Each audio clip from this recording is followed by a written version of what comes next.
And welcome to मध्य मुकाबिल। मैं हूं रबिया खान और मेरे साथ मौजूद हैं रऊफ क्लासरा। सबसे पहले नजर डालते हैं आज की कुछ अहम डेवलपमेंट्स पर। सेनेट ऑपोजिशन के एहतजाज पर हंगामा खड़ा हो गया। शदीद नारेबाजी पर डिप्टी चेयरमैन ने ओन अब्बास, हुमायूं महमद, फलकनाज की रुकनियत मुअत्तल कर दी। शिबली फराज ने भी बड़ा इल्जाम लगा दिया। इस पर बात करेंगे आज हम तफसील से। इसके अलावा खान ने वाज़े पैगाम दे दिया, पार्टी में किसी के आने जाने से कोई फर्क नहीं पड़ता। सबसे अहम, खान मुलाकात के बाद अलीमा खान ने अहम बयान जारी कर दिया। मरवत को निकालने के बाद पार्टी में बगावत फूट पड़ी। पार्टी में लड़ाई से बानी को क्या नुकसान होगा, इस पर भी बात करेंगे। और मुझे बचा लो अडियाला से दुहाइयां, मरियम नवाज ने बड़ा दावा कर दिया। नारोवाल में बानी पीटीआई को फिर तनकीद पर रख लिया। अवाम के बच्चों को भूखा मरवाने का संगीन इल्जाम भी लगा दिया। और जीआईडीसी का स्कैंडल पीएसी में लैंड कर गया। मेंबरान जीआईडीसी के बैकग्राउंड से लाइल्म निकले। पीएसी में अनोखा स्कैंडल। अवाम से 47 अरब रुपए पेट्रोलियम लेवी वसूल करके कौमी खजाने को देने के बजाय पेट्रोलियम कंपनी ने नाम बदलकर हुकूमत के साथ फिर काम शुरू कर दिया। नए चेयरमैन पीएससी जुनेद अकबर खान और मेंबरान पब्लिक अकाउंट्स कमेटी कैसे चला रहे हैं पीएससी इजलास का अहवाल जानेंगे आज रऊफ क्लासरा की जबानी इन डिटेल। लेकिन इस वक्त हम बात कर लेते हैं डॉक्टर सेनेटर हुमायूं महमद साहब जो हैं वो हमारे साथ मौजूद हैं और आज सेनेट इजलास में क्या हंगामा राय हुई इन्हीं से जानते हैं। अस्सलाम वालेकुम हुमायूं साहब। वालेकुम अस्सलाम जी हुमायूं साहब, thank you so much for joining. बड़ी हंगामा आराई जो है वो आज हुई सेनेट में और फिर हमने देखा कि रुकनियत जो है वो मुअत्तल कर दी गई। 3 हजरात की, ओन अब्बास और फलकनाज और आपकी भी जो है वो रुकनियत मुअत्तल कर दी गई। क्या हुआ आज सेनेट में? बिस्मिल्लाहिर्रहमानिर्रहीम, या का नाबुदु व या का नस्तईन। देखिए, आज जो था वो तसलसल था कल का।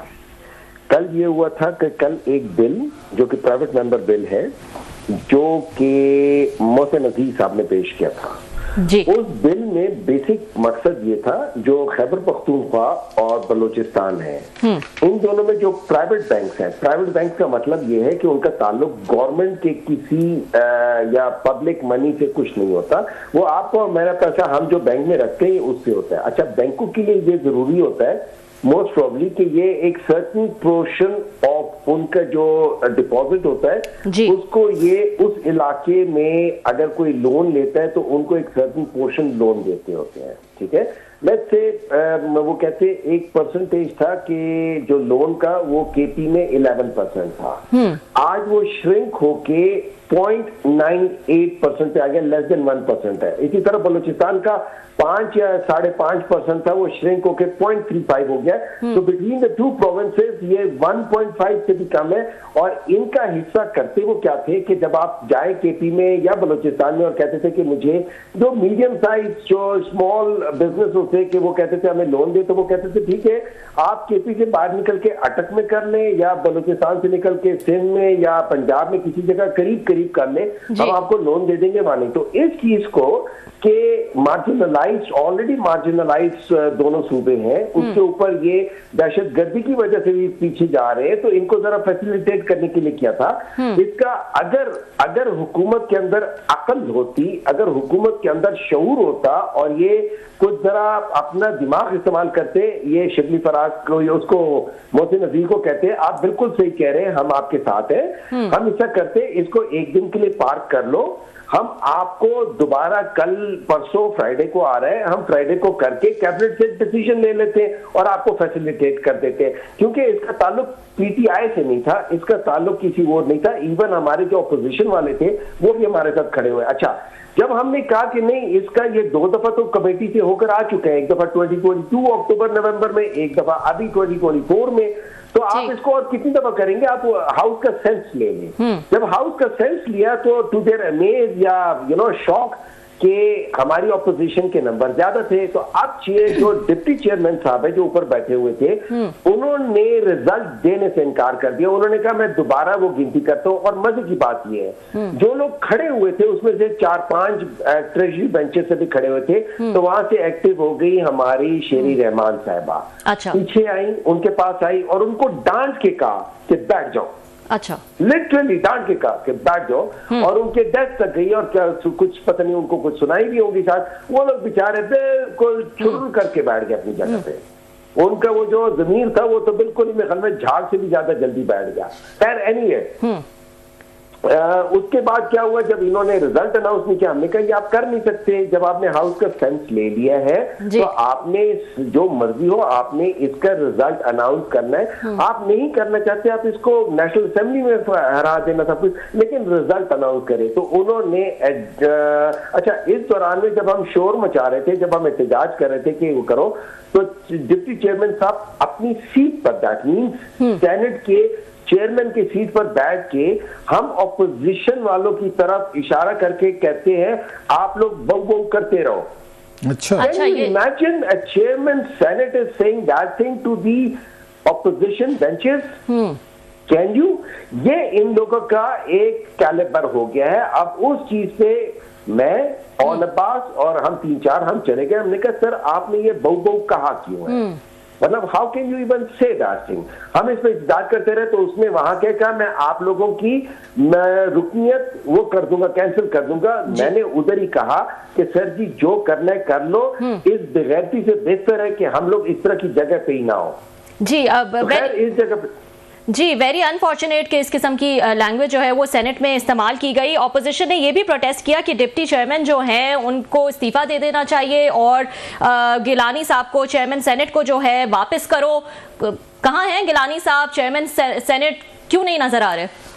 देखिए, चेयरमैन सेनेट साहब एक उसूली पोजीशन को लेते हुए उन्होंने सेनेट से बॉयकॉट किया हुआ है, और मुझे अफसोस इस बात का है कि उनकी जो अपनी पॉलिटिकल पार्टी है, पीपल्स पार्टी, वो भी मतलब इतनी ज्यादा कॉम्प्रोमाइज हो गई है। उन्होंने एक जो प्रोडक्शन ऑर्डर थे वो इशू किए थे सेनेटर एजाज चौधरी के जी, और उसके ऊपर जो प्रोविंशियल गवर्नमेंट है वो एक्ट ही नहीं करती। हालांकि अगर आप देखें, मेरे ख्याल में आर्टिकल 84 ये वो है, रूल 84 है ऑफ द सेनेट, कि अगर कोई प्रोडक्शन ऑर्डर करता है तो प्रोविंशियल गवर्नमेंट और federal government, however it may be, उनके लिए ये शैल होता है, मस्ट होता है कि वो उसको प्रोड्यूस करें, ये उनके लिए जरूरी है। तो जब उन्होंने नहीं किया तो ये तो हमारे सेनेट की आप एक किस्म की बेइज्जती कर रहे हो, और चेयरमैन सेनेट की बेइज्जती कर रहे हो उसने किया। तो ये चेयरमैन सेनेट कम से कम इसके अंदर एक वकार था कि इन्होंने कहा कि यार अगर तुम नहीं करते हो तो मैं इस सेनेट में आते ही नहीं हूं, तो वो वहां से एज एन एहतजाजन नहीं आ रहे, और उसकी बजाय इनको कर दिया। और सुबह जब ये आए तो इन्होंने अच्छे टोन पे स्टार्ट किया कि जो मैंने कल कहा था वो लोग गलत समझ गए थे। हमारा ख्याल था ये अभी कह देगा कि मैं उसकी माजरत करता हूं, अगर किसी को समझ नहीं आई तो चलो माजरत कर लेते हैं, आमतौर पर हम कर लेते होते, अच्छी बात होती है। इन्होंने कहा कि वो बल्कि उल्टा कहा है कि मैं तो जी 3-4 लोगों को सस्पेंड करना चाह रहा था लेकिन मैंने नहीं किया। सो ही वाज काइंड ऑफ कि भाई मैं आप पे एहसान किया है कि आप वो नहीं किया, तो हमने उनका इस्तीफे का मुतालबा कर दिया। अच्छा, उसके बाद फिर जब वो हुआ तो हम लोगों ने नारे लगाने शुरू कर दिए कि भाई जो आपने वो किया था हमें वो नामंजूर है, और इस किस्म के हमने कर दिया। तो उस बेसिस पे जब खत्म हो गया, उनको इतनी तप चढ़ी हुई थी, उन्होंने क्या किया है, मैं कर दिया, मुझे कोई परवाह नहीं है और ना हम लोगों को है। उन्होंने हम 3 लोगों को सस्पेंड कर दिया as if it really matters. सही जी, बहुत शुक्रिया आपका सर। डॉक्टर साहब, ये कितने दिनों के लिए आपको ये मुअत्तल किया गया? फॉर हाउ, मतलब मैनी डेज आप सेनेट सेशन में नहीं जा सकते, या मौजूदा सेशन के एंड तक? देखिए, मुझे जो मुझे मालूम है वो इस पूरे सेशन के लिए किया गया, that means till the end of next year, जब भी ये प्रोरोग होगा उस वक्त तक कर दिया है इन्होंने। लेकिन आई नो इन्होंने जिन लोगों को किया है, आई एम श्योर उसके ऊपर इस वक्त इतना प्रेशर होगा कि ये वापस करो। अगर उसने वापस कर भी लिया, टू बी वेरी ऑनेस्ट, जिस तरीके से, जिस बेईमानी से ये सेनेट को चला रहे हैं। देखिए कलासर साहब, आप मुझसे बहुत ज्यादा सीनियर सहाफी हैं और आप इन चीजों को अच्छे तरीके से जानते हैं। मेरे लिहाज से आज भी ये जितने नए लोग आए हैं, including the chairman, including the deputy chairman, including in लोगों का आज तक जो हल्फ हुआ है वही गलत हुआ है, क्योंकि इनका हल्फ लिया था अपने इसहाक डार साहब ने, और इसहाक डार साहब का अपना हल्फ हुआ ही नहीं था, वो भी नए आए थे। आप मुझे एक बात बताएं, पाकिस्तान में ये कहाँ होता है कि जिसका हल्फ ना हुआ हो वो खुद हल्फ ले रहा हो? ये नहीं होता। जिसका हल्फ होता है वो हल्फ लेता है, तो एक ही है। नंबर 2, सेनेट आज भी according to article 60 duly constituted नहीं है। चेयरमैन सेनेट का, डिप्टी चेयरमैन का, प्रेसिडेंट का इलेक्शन नल एंड वॉइड होना चाहिए। ये सारे नॉन कॉन्स्टिट्यूशनल चीजें हो रही है इस मुल्क में। डॉक्टर साहब आपने ठीक कहा sir, I agree with you, आप सारी बातें ठीक कह रहे हैं। ये सारी इसमें इलीगलिटीज भी हैं, हलफ भी नहीं है, मैंडेट भी चोरी हुआ है, सब कुछ चीज़ें हैं, वो ठीक है आपकी बात। लेकिन फिर इसी ही पार्लियामेंट से जिसमें सारी चीज़ें आपने बताई हैं कि इनके chairman senate, deputy, even speaker वगैरह सारे वजीर, तो फिर आप इनके साथ इलेक्शन में कंटेस्ट भी करते रहे सर। आपने सदर पाकिस्तान के इलेक्शन में भी जरदारी साहब के अगेंस्ट आपने अपना कैंडिडेट भी लड़ाया, आपने वजीर आजम का इलेक्शन था वहाँ भी लड़ाया, सेनेट चेयरमैन का था वहाँ भी लड़ाया अपना। आप उनको मानते भी नहीं हैं, उनको इलीगल भी समझते हैं, हलफ भी नहीं लिए, वो सारी चीज़ें, लेकिन you are part of the game as well, खेल भी रहे हैं उनके साथ, बैठे भी हुए हैं सर उनसे, और आप लोगों ने भी हलफ ले लिया उन्हें गिलानी साहब से, जिनका आप कह रहे हैं कि उनका अपना हलफ गलत था। तो हम किधर जाएं सर जी, आम आदमी? ये सबसे पहले तो रऊफ क्लासर साहब, आप बिल्कुल सही बात करते हैं एक हद तक। देखिए, हम में से जितने भी ज्यादातर जो है ना, हम लोगों ने सिवाय 1-2 के, हम लोगों ने उनसे हल्फ नहीं दिया। एटलीस्ट मैंने उनसे हल्फ नहीं दिया, मेरा प्रॉपर हल्फ है, राइट सर, तो मैं ये कह सकता हूँ। नंबर 2, तो आपने, क्या हम लोगों आपसे किसने हल्फ लिया सर? आपसे किसने हल्फ लिया सर? सर हमने तो 2021 में लिया था। आप पहले ले चुके, ओके, अच्छा, ये नए की बात हो रही, ठीक हो गया सर, मैं अभी कर लेंगे, ठीक है ना। अच्छा, अब बात आ जाती है कि क्या हमने कंटेस्ट किया? बिल्कुल हमने कंटेस्ट किया। देखिए, इस तरह है कि हम लोगों ने ये सोचा था कि हम लोग नहीं करते, लेकिन फिर बाद में हमने कहा कि यार देखो, बिल्कुल ही, फॉर एग्जाम्पल हमें पता है कि हम अगर सेनेट में जाके किसी भी बिल के खिलाफ खड़े भी होंगे तो हमारे नंबर इतने नहीं है कि हम वो बिल को रोक सके, लेकिन हम इनको फ्री वो तो नहीं करते, क्योंकि उसमें डॉक्टर साहब फिर इसका मतलब है आपने डॉक्ट्रिन ऑफ नेसेसिटी पे चले गए, यहाँ पे असूल, कानून, स्टैंस जो है कंप्रोमाइज किया आपने, ये कह के कि यार अगर हमने मैदान खुला छोड़ा वो प्रैग्मेटिक होगा, वो ठीक किया आपने। मैं वो नहीं कह रहा आपकी पार्टी का फैसला, फेयर एनफ, मैं सिंपल ये कह रहा हूँ सर, हमारे पास चॉइस, आपके पास जब आपके पास चॉइस नहीं रह जाती ना, और जब गलत कानून हो तो नजरिया जरूरत तो सर वहीं पे आता है ना, अप्लाई करते हैं। जंगल का कानून हो, जब जंगल का कानून हो तो आपको फिर सर्वाइवल ऑफ द फिटेस्ट की तरफ जाना पड़ता है। मतलब नजरिया जरूरत के तहत बहुत सारे उसूल आपको भी तोड़ के करना पड़ता है। तो क्या हम इस वक्त सारी चीजें उसूल के लिहाज से कर रहे? हो सकता है हम भी ना करें, क्योंकि यहाँ पे कोई उसूल तो हो ही नहीं। क्या उसूल है, किस किस्म का उसूल है? अच्छा सर, ये बताएं, आपने गिलानी साहब की बात की कि गिलानी साहब नहीं आ रहे, एहतजाज नहीं आ रहे, कि सेनेटर एजाज चौधरी साहब का वो प्रोडक्शन आर्डर पे उन्होंने अमल नहीं किया, विच इज़ अ वेरी, मैं समझता हूँ इंतहाई अफसोसनाक चीज़ है कि चेयरमैन सेनेट हैं, वो आपके स्पीकर कौमी असम्बली रहे हैं, वो आपके प्राइम मिनिस्टर ऑफ पाकिस्तान रहे हैं। इतनी रिस्पेक्ट तो शहबाज शरीफ साहब को देनी चाहिए थी, मरियम नवाज साहबा को देनी चाहिए थी। ये पॉलिटिकल लोग हैं, अपने ही सेनेट चेयरमैन को इज्जत नहीं देंगे। और जब आपके स्पीकर या आपका कैंडिडेट है, आपका इमरान खान साहब का, आपकी पार्लियामेंट का, कि असद कैसर साहब ने 4 दफ़ा उन्होंने, ये शहबाज शरीफ साहब जब जेल में थे, इनके प्रोडक्शन आर्डर जारी करके कौमी असम्बली बुलाया था। एंड इट्स अ शेम कि आज जब उनको बुलाया जा रहा है, PTI के बंदे की बारी है, वो नहीं कर रहे। वो अपनी जगह पे सारी बातें ठीक है सर, लेकिन क्या आप लोगों ने गिलानी साहब से कोई राब्ता किया पोजीशन ने कि भाई साहब आप क्यों नहीं आ रहे? उन्होंने कोई आपको बात बताई, कोई आपका कांटेक्ट उनसे हुआ, या आप भी अपनी तरफ से अज्यूम करके बैठ के कि गिलानी साहब नाराज है, नहीं आ रहे तो ठीक है? कोई आपने कम्युनिकेट किया, कोई पूछा उनसे को क्यों नहीं आ रहे? मैं जो मुझे पता चला है, हमारे जो लीडर ऑफ ऑपोजिशन है और हमारे जो पार्लियामेंट्री लीडर हैं अली जफर साहब और शिबली फराज साहब, इन्होंने उनसे बात की है।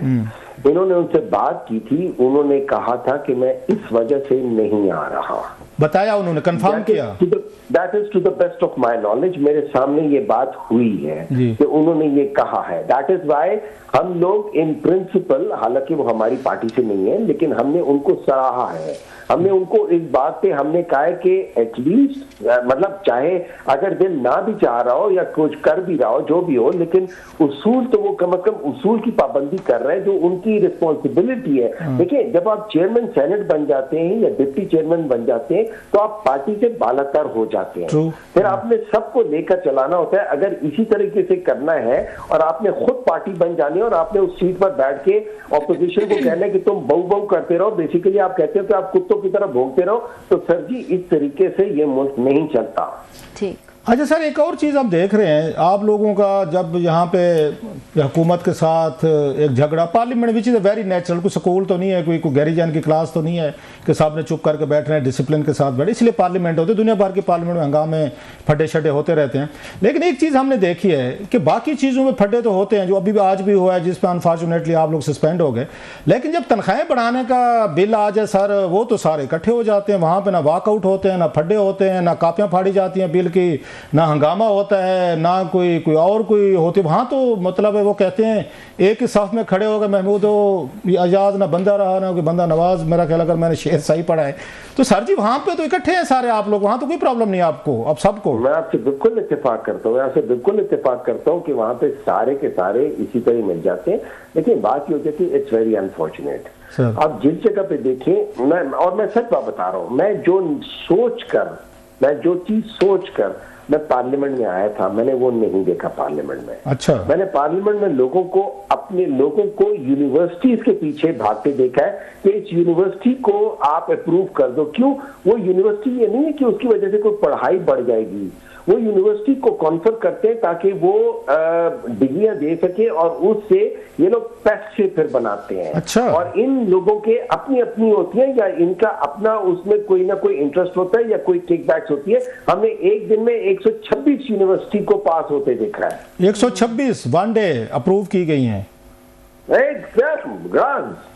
वैसे कमाल है, दैट्स मैसिव सर जो आप ये चीज़ बता रहे हैं। अच्छा सर, ये बताइएगा कि शेर अफजल मरवत साहब को इशू को आप कैसे देखते हैं सर, कि उनको ठीक पार्टी से निकाला गया है या पार्टी के अंदर रिजर्वेशन हैं, आपके सूबे से हैं, क्योंकि वहाँ से भी हमने देखा है अली अमीन गंडापुर साहब, जुनैद अकबर साहब हो गए, फिर असद कैसर साहब, शहरियार अफरीदी साहब, पार्टी के अंदर से आप किस साइड पर खड़े हैं? खान साहब का फैसला ये ठीक है या आपका ख्याल है शेर अफजल के साथ ये ज्यादती हुई है? सर देखिए, मैं एक बात बताता हूँ, मैं शेर अफजल साहब को नहीं जानता, एज सच पर्सनली नहीं जानता और ना कभी उनसे मिला हूँ, ठीक है जी।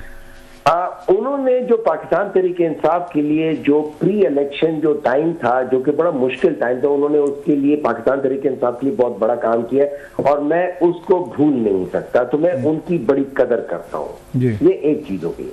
क्या इसका मतलब है कि अगर आपने बहुत कुछ किया तो क्या आप पार्टी पॉलिसीज या पार्टी डिसिप्लिन से बालातर हो गए? हरगिज़ नहीं।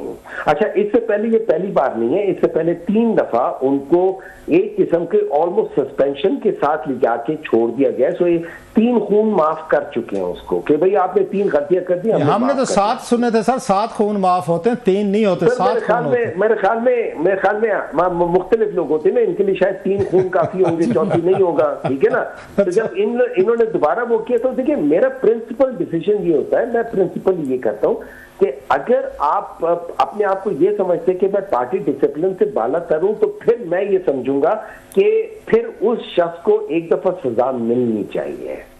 Right sir. अच्छा सर जी, लास्टली इस वक्त हम देख रहे हैं सलमान अकरम राजा साहब, तलब शेख वकास अकरम साहब, फिर रऊफ हसन साहब, फवाद चौधरी साहब, वो बड़ी ट्विटर पे इस वक्त महाभारत लड़ी जा रही। पहले आप लोग उधर लड़ते थे, अपने मुखालफों से लड़ते थे, पीपल्स पार्टी से, नवाज लीग से, मरियम साहबा, शहबाज शरीफ साहब, जरदारी, बिलावल साहब, वो महाज खत्म हो गया। तो आजकल दंगल जो है पीटीआई का अपना लगा हुआ है सर, बल्कि बड़ा शोर लगा हुआ है ट्विटर पे, तो जो भी खोलें पीटीआई के लोग टीवी चैनल्स खोलें वहाँ पे, ये क्या हुआ है sir? They are fighting against each other. Sir TV पे तो खैर आप लोग खुद भी आधों को लड़ा देते हैं सर। मैंने आप देख ले, हमने कभी लड़ाया? ये कम से कम मेरी बात है, जैसे आपने कहा कि आपने हलफ नहीं लिया हुआ सर इनसे, ऐसे हमने भी नहीं लिया हुआ सर। रऊफ साहब, आपसे मुराद आप एज अ पर्सन नहीं सर, मुराद मीडिया की बात। राइट सर, बहुत शुक्रिया, थैंक यू जी। तो उससे आते होता है तो खैर ठीक है। देखिए, बात ये हो जाती है, अगर आप मुझसे पूछे तो मैं बिल्कुल एग्री करता हूँ इमरान खान से कि इससे कोई फर्क नहीं पड़ता कि कौन आता है कौन जाता है। हमने देखा है पाकिस्तान तहरीक इंसाफ में ऐसे लोग जो समझते थे कि उनके बगैर पीटीआई चल नहीं सकती और जब वो छोड़ देंगे तो पूरा केपी खत्म हो जाएगा या पूरा पीटीआई खत्म हो जाएगी, क्योंकि उन्होंने बड़ी कोशिश करके पीटीआई को बनाई थी, वो लोग खत्म हो गए, पीटीआई आगे बढ़ गई। लेकिन सर मैं आपकी बात काटूं डॉक्टर साहब, ये अप्रोच कभी नवाज शरीफ साहब की भी थी, वहां से भी बहुत सारे लोग छोड़ के गए, उनकी हालत हम देख रहे हैं, आप खुद बताते हैं कि पार्टी कितनी कमजोर हुई है और आप लोगों में बकौल अब उनको इलेक्शन चुराने पड़ गए। शाहिद खकान अब्बासी साहब छोड़ गए, जावेद हाशमी साहब, चौधरी ये निसार अली खान साहब, फिर मिफ्ता इस्माइल साहब, मेहताब अब्बासी साहब, मतलब एक लंबी लाइन है, उनकी सोच भी यही थी, छोड़ दें अल्टीमेटली पार्टियां तो कमजोर हो जाती हैं फिर एक दिन, अभी नहीं होगी। उनका देखिए, पाकिस्तान तहरीक इंसाफ का और बाकी पॉलिटिकल पार्टीज को मैं सबको एक तरफ कर रहा हूं। हम लोगों का जो सिस्टम है ना, फर्क है। उन लोगों को वोट मिलता है पर्सनालिटीज का, कौन पर्सनालिटी का है, तो वहां पे जो सारा सिस्टम है वो इलेक्टेबल्स के ऊपर बेस्ड है। पीटीआई ने ये गलती की थी, पीटीआई भी इलेक्टेबल्स की सियासत की तरफ जा रही थी, जिसमें उन्होंने 2013 में ये इलेक्टेबल्स को लाने की कोशिश की थी। बाद में पता चला कि पीटीआई में तो इलेक्टेबल्स का कोई फायदा नहीं है। हमारे यहाँ पे पार्टी के वोट है, वो जिसको आप कह रहे हैं इमरान खान साहब, आपने कहा शख्सियत का वोट, आपका तो इमरान खान साहब का वोट नहीं है, आप कह रहे हैं कि यहाँ पार्टी का वोट, इमरान खान इस पार्टी, वो तो ये सारे कहते हैं खान साहब है तो पार्टी है, वोट है sir. Let's be very honest, ठीक है।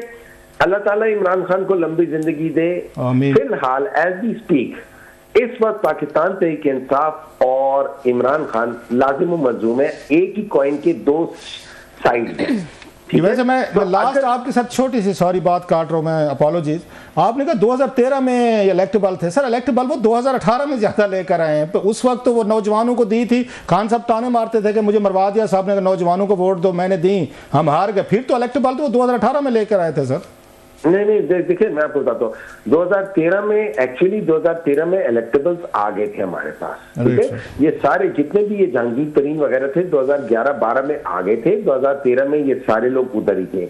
हुआ ये था कि 2013 में जो आरओस का इलेक्शन हुआ था, उन्होंने स्ट्रेटेजिकली पाकिस्तान तहरीक इंसाफ को कोई 14, 15, 16 सीटें हरवाई थी। अगर वो 35 पंचेस की जो बात करते हैं, वो 35 नहीं थे, लेकिन 14, 15 जरूर थी, कि जिससे उन्होंने बैलेंस ऑफ पावर चेंज कर दिया था और उन्होंने उनके उस तरफ शिफ्ट कर दिया था, ठीक है। 2018 में प्रॉब्ली उन्होंने हमारी तरफ शिफ्ट किया होगा, मैं उसको डिनाई नहीं करता, मुझे उसका डिटेल नहीं पता, लेकिन प्रॉब्लम आप कह रहे हैं कि आपके हक में धांधली हुई थी 2018 में, ये कह रहे हैं सर? देखिए, मैंने कहा कि मुझे डिटेल नहीं पता, लेकिन जिस तरीके से कह रहे हैं, हो सकते हैं उन्होंने फेवर की हो सकते हैं उन्होंने वहां पे चांस टिका, लेकिन डॉक्टर साहब आप बड़े फेयर आदमी है, रियली आई रिस्पेक्ट यू। बहुत कम लोग होते हैं जो बात को ट्विस्ट नहीं करते, सीधा जवाब देते हैं। I am really impressed. कम से कम आपने हमेशा मुझे ये देखा है, वहाँ मीटिंग्स में भी देखता हूँ मैं, वहाँ पे कमेटीज में या सेनेट में या यहाँ पे बात आप फेयर करते हैं sir, unlike politicians. I am really impressed जो आपने भी बात की है सर। सर मैं बात ये कि मैंने अपनी कब्र में जाना है, मैं किसी और के लिए झूठ बोल के मैं अपने आप को क्यों खराब करूं? नहीं सर, बड़ी मेहरबानी सर जी, थैंक यू वेरी मच, आपने हमें ज्वाइन किया brother. Thank you so much Humayun साहब। एक ब्रेक ले लेते हैं, ब्रेक के बाद हम डिस्कस करेंगे पब्लिक अकाउंट्स कमेटी का इजलास और फाइनली जो चेयरमैन है जुनैद अकबर साहब हैं, इजलास में क्या हुआ हम जानेंगे क्लासा साहब की ज़बानी। See you after short.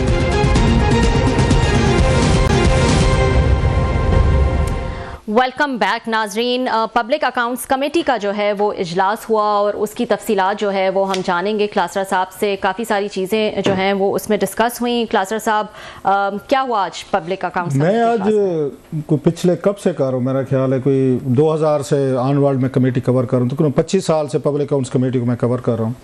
तो आज मैं पहली दफ़ा गया हूँ इस जो नई कमेटी बनी है जिसके जुनैद अकबर साहब मिले। पहले 2-3 इजलास हुए तो मैं नहीं जा सका, वैसे ही वो तारुफ वगैरह होता है सारी चीज़ों को। तो आज एक प्रॉपर उनकी मीटिंग थी, मैं देखने के लिए गया था कि चलें देखते कि नए चेयरमैन हैं, नए मेंबर्स हैं। अच्छा, फिर आप एक तकाबली जायज़ा लेते हैं राइट फ्राम H.U. बेग साहब थे जब जनरल मुशर्रफ साहब के दौर में पहली दफ़ा पब्लिक अकाउंट्स कमेटी को ओपन किया गया था मीडिया के लिए। पहले तो इन कैमरा होती थी, तो उस वक्त से उस वक्त की जो कमेटी थी, फिर बाद में चौधरी निसार अली खान साहब है, नदीम अफजल चंद साहब है, फिर खुर्शीद शाह साहब है, नूर आलम साहब, सो तमाम अदवार मैंने देखे हुए हैं बड़े करीब से। जब 25 साल आप किसी कमेटी को मुसलसल डेली आप उनको करें तो छोटा मोटे कुछ समझ आपको भी आ जाती है, इवेल्युएशन कर लेते हैं।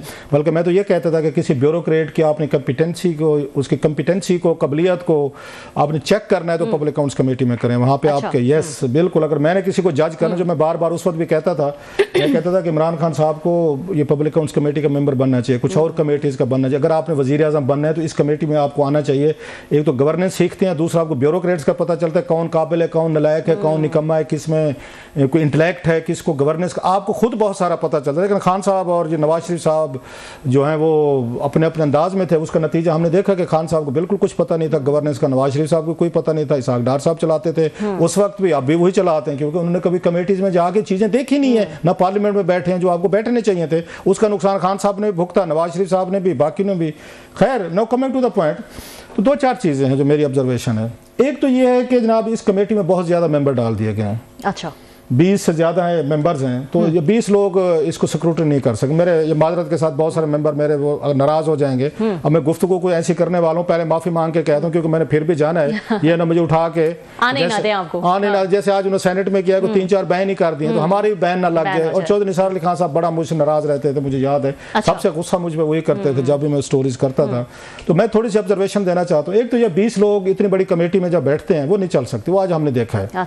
वो फिर आपके पास टाइम नहीं मिलता। कुछ मतलब बाज़ लोग बहुत अच्छे हैं जिनको है, बाज़ लोगों को मदद के साथ अभी कुछ पता नहीं है, टाइम लगेगा शायद, मतलब उनको ऐसा ऐसा पिक करेंगे। But that's a very important committee जहाँ पे एक्ट्स ऑफ ओमिशन, कमीशन, आपके सारी चीज़ें आनी होती हैं।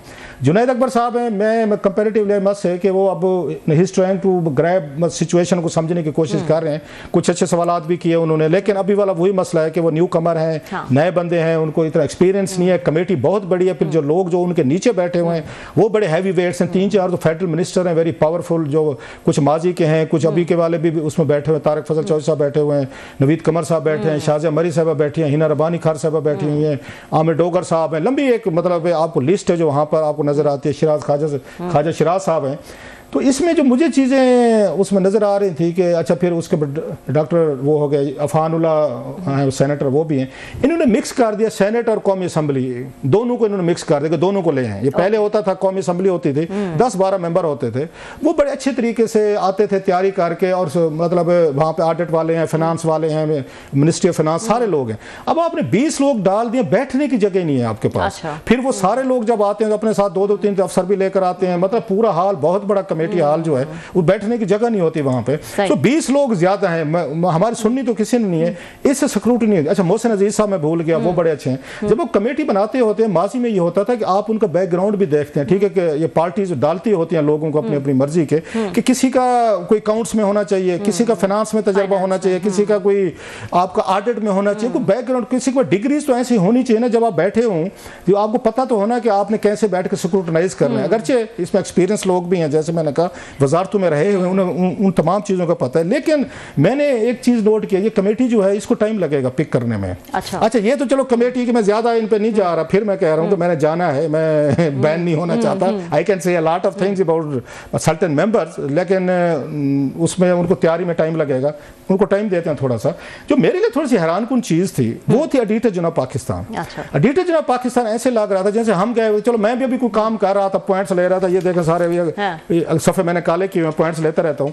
ऑडिटर जनरल पाकिस्तान वो नहीं होते, एक वो जो फिल्मों में कौन आते हैं, गेस्ट, वो क्या कहते हैं, गेस्ट अपीयरेंस। भाई you are auditor general Pakistan. कहीं से मुझे पूछना पड़ गया मैं कि यार यहाँ इस मीटिंग में ऑडिटर जनरल पाकिस्तान भी आए हुए हैं, मुझे किसी वो देखे सामने सब टाई पहन के बैठे, वो चाय पी रहे हैं, बिस्कुट खा रहे हैं, least interested in the meeting, कोई इंटरेस्ट नहीं है। वहाँ पे काशिफ साहब हैं, कोई डीजी, वो उस पेट्रोलियम के पैरे पड़ रहे थे, फेयर इनफ। माजी में ये होता था, अख्तर बुलंद राना जैसे हमने पावरफुल ऑडिटर जनरल देखे, इससे पहले हमने देखा जनाब मुशर्रफ दौर में थे, इवन बाद में भी आते थे, वो सेक्रेटरी यूनुस खान साहब थे, फिर बाद में 2-3 और सेक्रेटरी भी फाइनेंस के लगे, आते थे, कमेटी को हिलती थी, पता चलता था ऑडिटर जनरल पाकिस्तान अपनी टीम के साथ आ गया है। खौफ, दहशत, रोब। यार मैं तो उनको गोंदल साहब को देख के हैरान हुआ हूं कि ये कैसे ऑडिटर जनरल पाकिस्तान ला के उनको, मैं बिल्कुल 2-2.5 घंटे में बैठा रहा हूं, मैंने उनको कोई लफ्ज बोलते नहीं सुना। हालांकि यू लीड द चार्ज, आप उसको हमेशा होता था माजी में कि वो जो थे आपके ऑडिटर जनरल थे वो आपको लीड करते थे, कहीं से कोई इंटरेस्ट नहीं लग रही थी, जस्ट लुकिंग, चाय पी रहे हैं, बार बार बिस्कुट खा रहे हैं। और मतलब ये मेरे लिए ये पहले ऑडिटर जनरल पाकिस्तान थे जिनको मीटिंग में कोई इंटरेस्ट मुझे नजर नहीं आई। उसका नतीजा ये निकला है कि ऑडिट जो है बहुत सारी चीजों पे जो आपका रोब इंपैक्ट आना चाहिए वो नहीं आया, नंबर 1। ऐसे मैंने देखा मिनिस्ट्री ऑफ पेट्रोलियम, मोमिन आगा साहब बहुत सारी चीजों पे वो लग रहे थे, वो और उनकी टीम तैयार नहीं है, उन्हें बहुत सारी चीजों का नहीं पता, उन्होंने भी कैजुअल लिया। अब हो ये रहा है कि अगेन कमेटी मेंबरान जो हैं वो भी कैजुअल शायद ले रहे हैं चीजों को, ऑडिटर जनरल पाकिस्तान भी कैजुअल ले रहा है, मिनिस्ट्री भी कैजुअल ले रही है। तो भाई साहब ये महाभारत फिर किस चीज़ की लड़ी जा रही है? ये बहुत बड़ा सीरियस फोरम है जहाँ पे ऑडिट पैरे आने हैं, जहाँ पैसों का मसला है, एम्बेजलमेंट है, फ्रॉड्स हैं। अच्छा सिर्फ ये तैयारी के साथ नहीं थे, FI और नैब के लोग भी बैठे थे, उनकी तैयारी भी नहीं थी, उनके बारे में उन्होंने कहा जुनैद अकबर साहब ने बाद में, भाई साहब आप क्या करने आए, आपको पता चीज़ वो जी हम पता करके बताएंगे, वो जी हमें पता नहीं है, हमारे वो भाई पता करके बताना क्या होता है, फिर आप वहां पे क्या करने आए अगर आपको पता ही नहीं है। आपको पता है ये सारी रिपोर्टें आपके पास चली गई हैं, आपको ऑडिट पैरों का पता है, बैकग्राउंड का पता है, तैयारी करके आए, सब यही कह रहे हैं सर हम करके आएंगे। ये तो सारी चीज ओवरऑल मेरा व्यू जो रहा है इस बारे में, स्पेशल ऑडिटर जनरल पाकिस्तान से, I was massively disappointed. Pakistan को तगड़ा होना चाहिए, अख्तर बुलंद राना जैसा बंदा होना चाहिए। पहले भी एक अगर जनाब मुशर्रफ दौर में जो आते थे एच बेग साहब के साथ थे, वो भी बड़े तगड़े थे। मतलब आप में तो जान ही नहीं है, बस बिस्कुट खा रहे हैं, चाय पी रहे हैं, और उसके बाद जैसे मैंने गेस्ट अपीयरेंस के तौर पर बैठे हुए हैं। You have to lead the charge. मैं कह रहा था तो ओवरऑल आपको लगा कि नॉन इंटरेस्टेड और तैयारी नहीं है। मोस्ट ऑफ द पीपल जो लगे तैयारी नहीं है, जो उस पर लग रहा था। और मेम्बरान में फिर कहूंगा जिन्होंने भी 20 मेंबर डाले हैं ना, अच्छे लोग हैं। मैं फिर कह रहा हूँ 4-5 बहुत अच्छे लोग हैं, अच्छी गुफ्तगू। हिना रब्बानी खान साहब ने अच्छी गुफ्तगू की, इवन नवीद कमर साहब ने भी उन्होंने की, मोहसिन अजीज साहब ने कुछ छूटे, आमिर डोगर साहब ने बड़ी अच्छी बातें की, उन्होंने बताया वहाँ पे। अच्छा, ऐसे उस सनाउल मस्ती खेल साहब ने, उन्होंने बड़ी अच्छी बातें की। देयर आर सर्टेन पीपल, लेकिन 20-25 लोग बना देंगे तो वो नहीं रहेगा। अब मैं आता हूँ थोड़े से कुछ स्कैंडल की तरफ। हाँ जी, 2 स्कैंडल जो सर जी, अगर आप इजाजत दे तो एक ब्रेक लेके फिर हम स्कैंडल जो है वो डिस्कस करें, ताकि वो टेम्पो जो है वो हमारा टेम्पो तो आपने खैर से तोड़ दिया है। नहीं तो अभी आप स्कैंडल पे जाएंगे ना, अब हम तो प्रोड्यूसर साहब कह रहे हैं ब्रेक जो है वो जरूरी है। एक छोटी सी ब्रेक लेते हैं और ब्रेक के बाद हम दोबारा हाजिर होते हैं।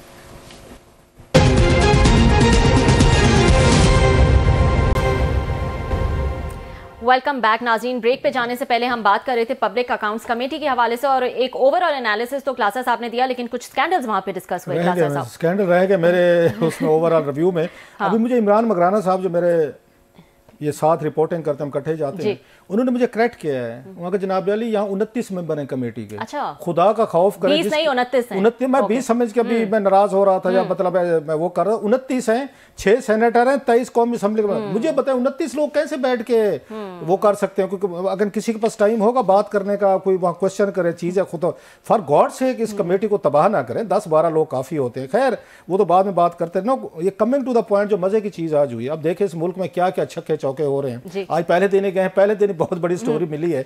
वो ये फरमाते हैं जनाब, यहाँ पे एक ये कंपनीज थी जो आपके पास होती हैं, पेट्रोलियम की कंपनीज होती हैं, उनको ये हुकूमत ने अथराइज किया था अंडर द लॉ, इन्होंने पेट्रोलियम लेवी लेनी थी। उन्होंने सिर्फ लेवी इकट्ठी करनी थी, टैक्स आपसे मुझसे जो आम लोग यूज करते हैं, और वो करने के बाद हुकूमत को जमा करानी थी। उस कंपनी ने क्या किया, उन्होंने 47 बिलियन रुपीज इकट्ठे किए और हुकूमत को देने से इनकारी हो गया और स्टे ले लिया।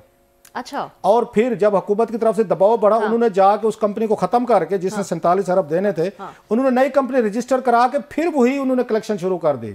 वो 47 अरब रुपया भी खाए बैठे हैं, और ऊपर से जो आपके लेट सरचार्जेस है तो वो भी लिए बैठे। 60 अरब रुपए से ज्यादा बनता है। 4 सालों का पैसा है जो उन्होंने देना था, वो पैसा भी नहीं दिया उन्होंने जनाब। उसके बाद नए नाम से उन्होंने वो रजिस्टर भी करा लिया। तो SCCP को बुला लिया गया। SCCP ने कैसे किया है इतना बड़ा फ्रॉड के लोगों का पैसा लेने के बाद, आप वो पता क्या कह रहे हैं, पैसा ले लिया है आपने 47 बिलियन जो बैंकों में रखा होगा, जिसपे आपको पता है पिछले दिनों 22% मार्कअप था। अब वो कहते हैं हम आपको हर साल 1 अरब रुपया दिया करेंगे अपने ड्यूज पूरे करने के लिए, अपने पूरे करने के लिए, या सारी हर महीने देंगे।